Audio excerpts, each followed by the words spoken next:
Assalamualaikum warahmatullahi wabarakatuh. Waalaikumsalam warahmatullahi wabarakatuh. Sebelum memulai belajar, kita berdoa dulu. Bismillahirrahmanirrahim. Radiya billahi rabban wa bil islami dinan wa bi Muhammadin nabiyyan wa rasulan. Rabbi zidna ilman warzuqna fahma bi rahmatika ya arhamar rahimin. Walhamdulillahi rabbil alamin. Siapa yang tak masuk hari ini? Siapa lagi yang tak masuk? Yani. Jadi kalau ada yang sakit atau izin itu harus ada surat ya. Karena kita tahu bahwasanya siswa ini masuknya atau tidak masuknya itu ada halangan yang tidak bisa ditinggalkan di rumah atau sakit misalnya. Oke, jadi apa kabar anak-anak? Sehat? Sehat. Semangat ya? Semangat. Karena kalau sebagai umat Islam, sebagai umat Muslim, seorang pelajar itu harus tetap semangat untuk menuntut ilmu. Jadi kita pada hari ini akan mengulang kembali. Kami menjelaskan kemarin ketika kalian diskusi mungkin ada yang belum paham. Saya akan menjelaskan kembali proses pemilihan Abu Bakar menjadi khalifah. Yang pertama ketika Abu Bakar itu menjadi khalifah, ketika khalifah Abu Bakar itu diangkat menjadi khalifah, yaitu ketika Rasulullah Sallallahu Alaihi Wasallam wafat. Wafatnya Rasulullah Sallallahu Alaihi Wasallam itu menuai beberapa kontroversi untuk mengangkat pemimpin umat Islam kala itu. Maka ketika Rasulullah Sallallahu Alaihi Wasallam wafat, maka orang-orang Ansor berkumpul di mana? Di Saqifah Bani Saidah. Berkumpulnya di sana umat Islam waktu itu. Nah, ketika Abu Bakar mendengar itu, maka Abu Bakar datang ke tempat tersebut. Kemudian Abu Bakar bertanya, melihat orang-orang yang berkumpul, berpidato Abu Bakar waktu itu, wahai umat Islam, sekarang Muhammad sudah wafat dan Allah itu tidak pernah mati. Maka barang siapa yang menyembah Muhammad, maka dia akan musyrik. Dan yang tidak pernah mati adalah hanya Allah Subhanahu wa Ta'ala.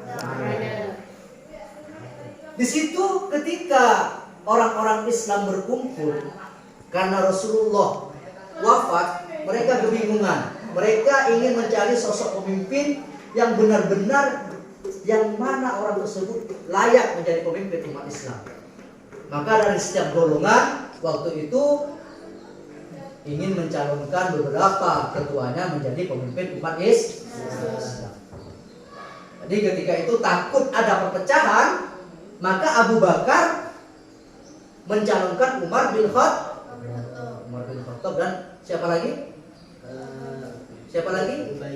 Abu Ubaidah. Jadi dicalonkanlah oleh Abu Bakar. Tetapi oleh Umar bin Khattab kala itu tangan Abu Bakar ini disuruh buka, kemudian diangkatlah Abu Bakar ini menjadi khalifah atau pemimpin umat Islam. Kenapa? Karena yang pantas waktu itu, karena ya beliau Abu Bakar itu adalah orang dari kecil yang menemani Rasulullah Sallallahu Alaihi Wasallam sampai tua. Ketika menerima wahyu, ketika mau ke Madinah, hijrahnya itu bersama-sama dengan Rasulullah dari kecil sampai dewasa, sampailah Islam itu berkembang. Maka oleh Umar itu diangkatlah tangan Abu Bakar, ditunjuklah bahwa Abu Bakar itu menjadi khalifah. Dikala itu tidak semua sahabat hadir di tempat itu. Yang hadir hanya beberapa sahabat senior saja. Maka yang membaiat waktu itu tidak semua sahabat, terutama yaitu sahabat senior yaitu Sayyidina Ali.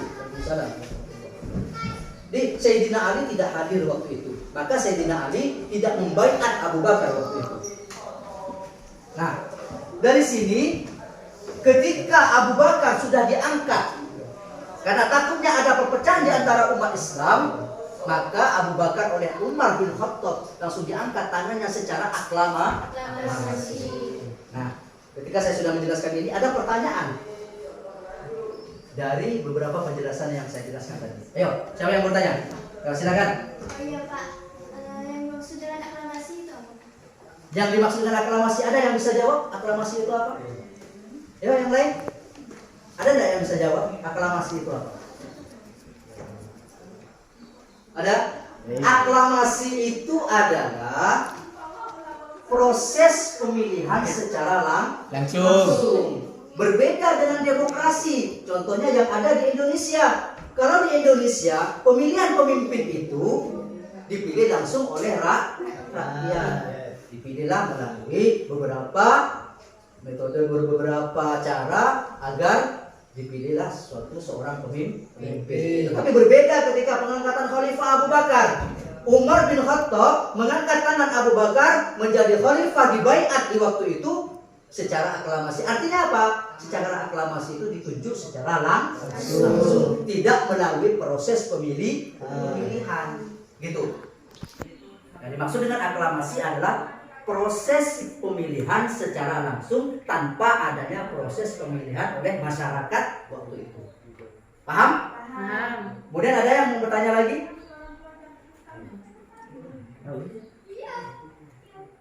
Ada yang mau bertanya lagi? Dari beberapa penjelasan dari kemarin waktu pertemuan kita beberapa hari yang lalu. Ayo. Ada lagi yang bertanyakan? Ayo ya, bertanya apa ya? Kenapa sih Pak pembukaan Al-Quran atau menjadi Al-Quran padahal umat Islam waktu itu banyak yang hafal Al-Quran Pak? Nah, ini pertanyaan yang bagus.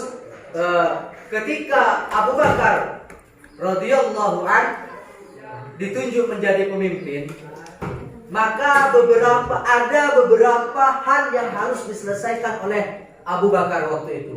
Yang pertama adalah memerangi orang-orang yang murtad waktu itu. Mereka beranggapan ketika Rasulullah SAW wafat, maka gugurlah hak mereka untuk membayar zakat kepada umat Islam. Gugur. Jadi oleh Abu Bakar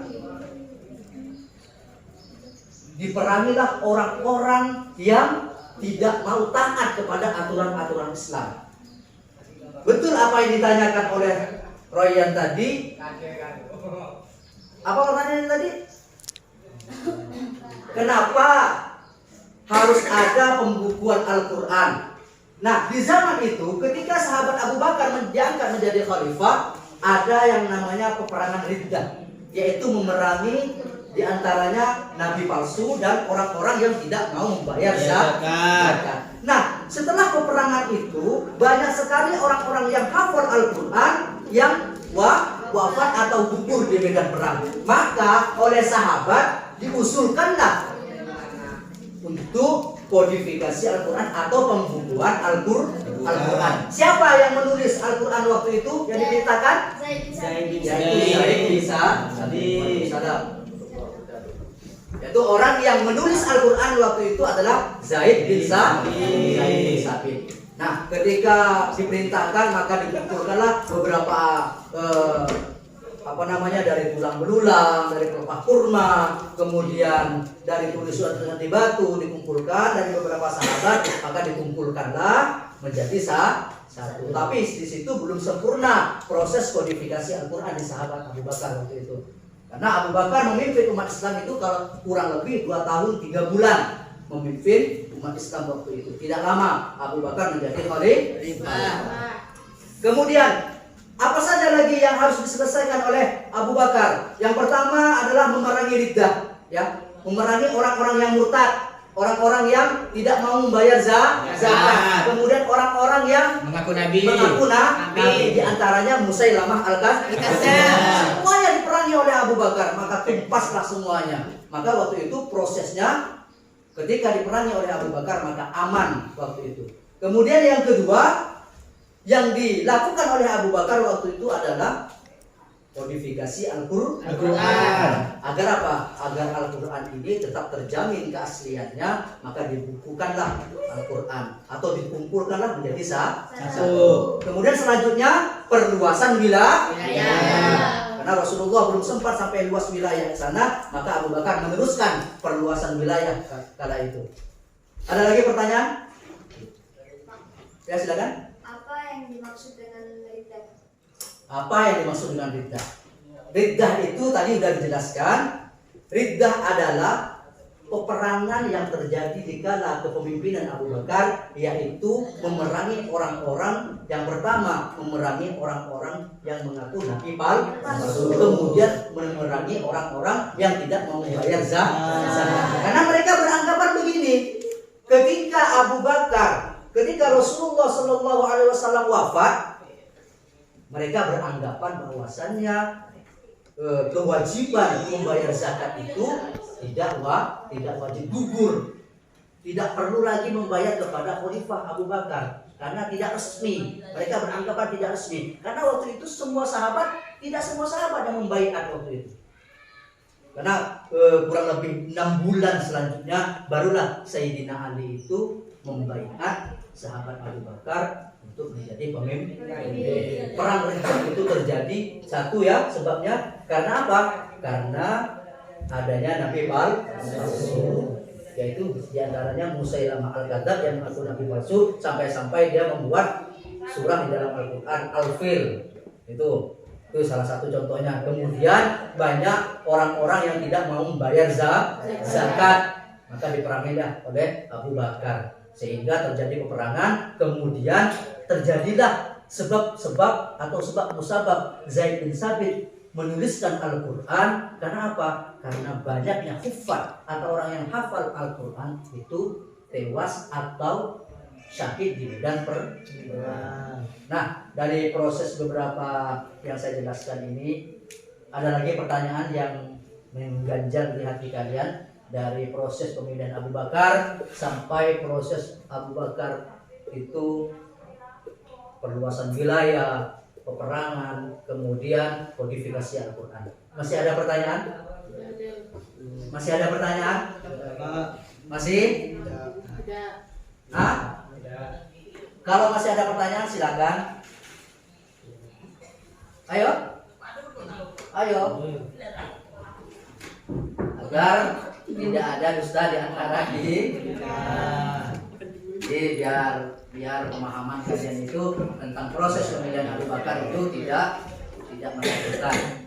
Diingat, saya ulang kembali bahwasanya aklamasi itu adalah proses pemilihan secara langsung. Proses pemilihan secara langsung, dan itu tidak dilakukan pemilihan oleh umat Islam waktu itu. Karena apa? Karena ketika Abu Bakar itu datang ke balai Bani Sa'idah, Bani Saqifah waktu itu, umat Islam kebingungan untuk mencari pemimpin. Masih ada yang meragukan? Kalau ada yang meragukan silakan ditanyakan. Tidak ada? Tidak ada? Jadi kalau tidak ada, untuk tugas selanjutnya kalian membuat sebuah analisis atau membuat pendapat kalian bagaimana proses pemilihan daripada Abu Bakar ya. Prosesnya bagaimana kalian utarakan, nanti kita presentasikan secara bersama-sama. Oke. Untuk pertemuan minggu depan.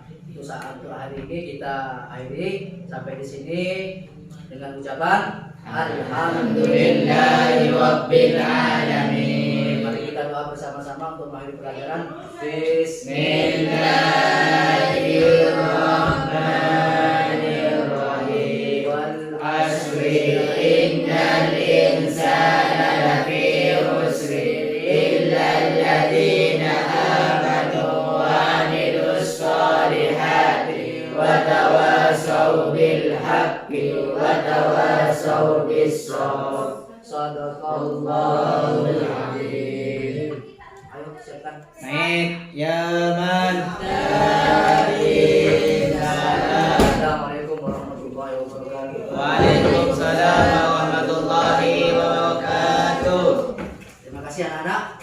Hati-hati pulangnya. Ya, Pak. Semoga kita semua sehat. Amin. Amin amin ya rabbal alamin. Assalamualaikum warahmatullahi wabarakatuh. Waalaikumsalam warahmatullahi wabarakatuh.